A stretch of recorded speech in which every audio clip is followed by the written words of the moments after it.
Hello everyone, my self Minish Kumar Patel. आज जो हम बात करने वाले हैं वो क्या है, बीफार्म सेमेस्टर 4 फार्माकोलॉजी 1 का लास्ट टॉपिक, चैप्टर नंबर 1 का लास्ट टॉपिक कौन सा है? यह साइटोक्रोम P450 एंजाइम फैमिली। क्या है टॉपिक आज का? Cytochrome P450 enzyme family. Human body की सबसे लार्जेस्ट फैमिली कौन सी है? CYP450। ये याद रखना है, हमको भूलना नहीं है, ये चीज लाइफ लॉन्ग याद रखना है। चलिए अभी काम करते हैं कि ये जो साइटोक्रोम P450 नाम कैसे पड़ा, वैसे है ना, कुछ और भी रख सकते थे, चाहे सेल, मान लो कि सेल क्रोम P450 ऐसा कुछ, पर ऐसा कुछ नहीं रखा। साइटोक्रोम P450 क्यों रखा, रीजन है उसका। तो क्या क्या रीजन है? So cytochrome P450 they are bound with, किसके साथ ये एंजाइम बाउंड होता है? तो bound with the cell membrane के साथ बाउंड होता है। और जो सेल है, सेल उसको हम क्या बोलते हैं? क्या बोलते हैं हम उसको? साइटो बोलते हैं सेल को। सो साइटो वर्ड जो है वो, साइटो वर्ड कहां से आया? यहां से आया कि जो ये एंजाइम है वो एंजाइम बाउंड कहां पे होता है?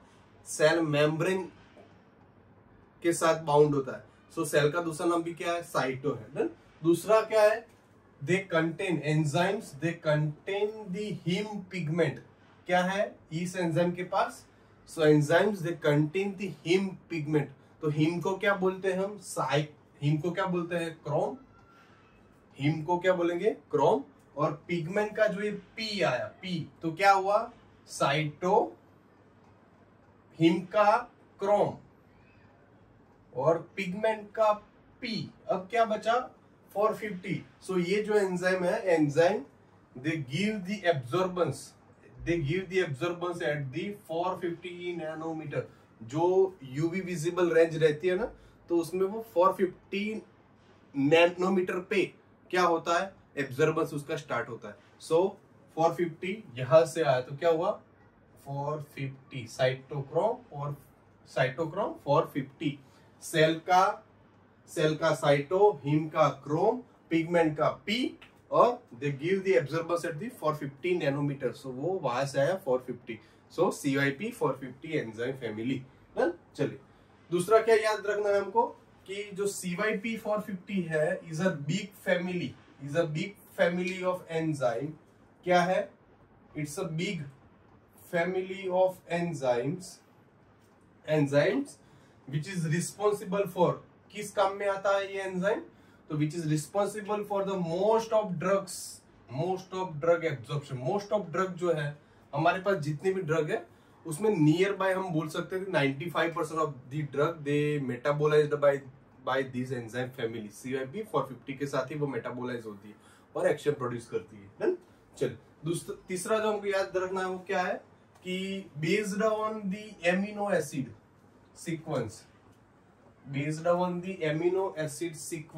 similarity, they are grouped into, enzyme जो है वो ग्रुप में डिवाइड हो गए। So grouped into family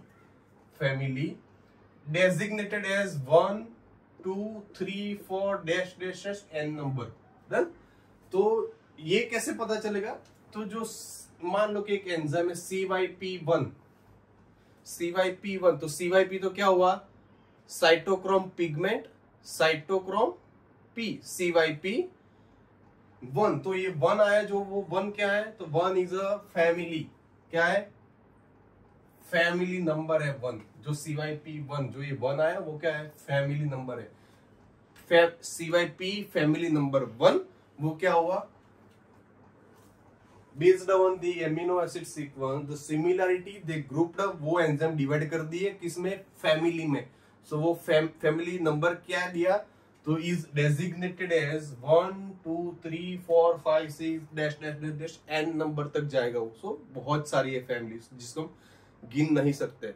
so CYP के बाद जो नंबर आया, जैसे कि एग्जांपल में मान लो कि CYP2D6 जो हमारा एंजाइम है, तो CYP का तो हमको पता चल गया साइटोक्रोम P। अभी ये जो 2 आया ना, ये 2 क्या है? फैमिली नंबर है जिसकी हमने यहाँ पे बात की, 1 2 3 डैश डैश n नंबर। तो ये ये जो 2 आया वो क्या है, फैमिली नंबर है डन। सो 2 नंबर की फैमिली। चलिए नेक्स्ट जो हमको याद रखना है वो क्या है कि each family they contain the various sub family of enzyme.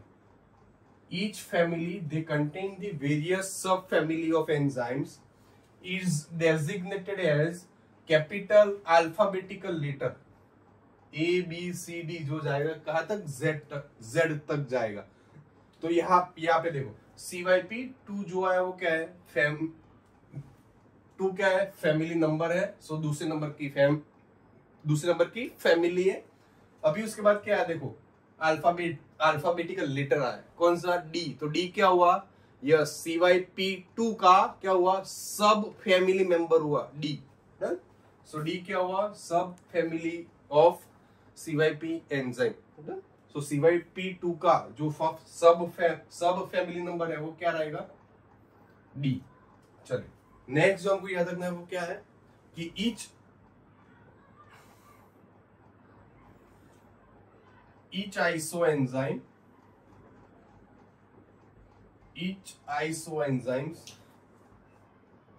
into the subfamily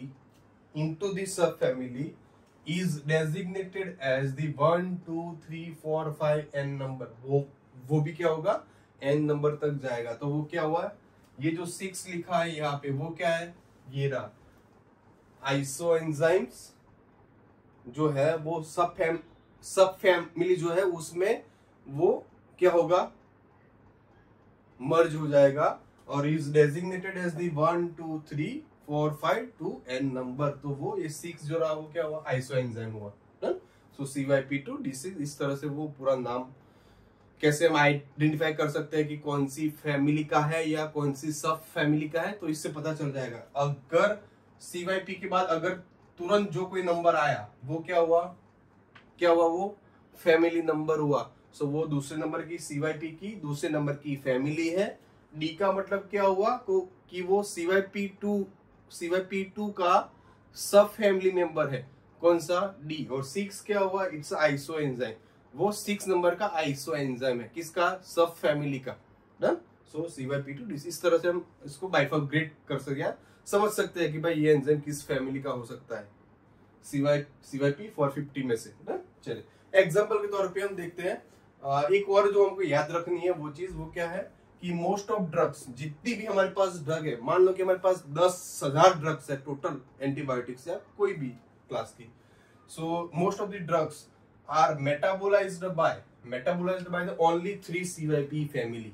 क्या बोला, most of the drugs they are metabolised by the only 3 CYP family की बात है यहाँ पे, सब फैमिली या आइसोएंजाइम नंबर की बात नहीं चल रही है यहाँ पे, ओनली फैमिली की बात है। So they only 3 CYP family they can metabolise the most of the drugs. कौन कौन सी, तो CYP1, CYP2 और CYP3। ये जो 3 फैमिली है वही ज्यादातर ड्रग्स को मेटाबोलाइज करती है। CYP4, 5 जो है वो मतलब ज्यादा ड्रग्स मेटाबोलाइज नहीं करती है, वो गिन सकते हैं।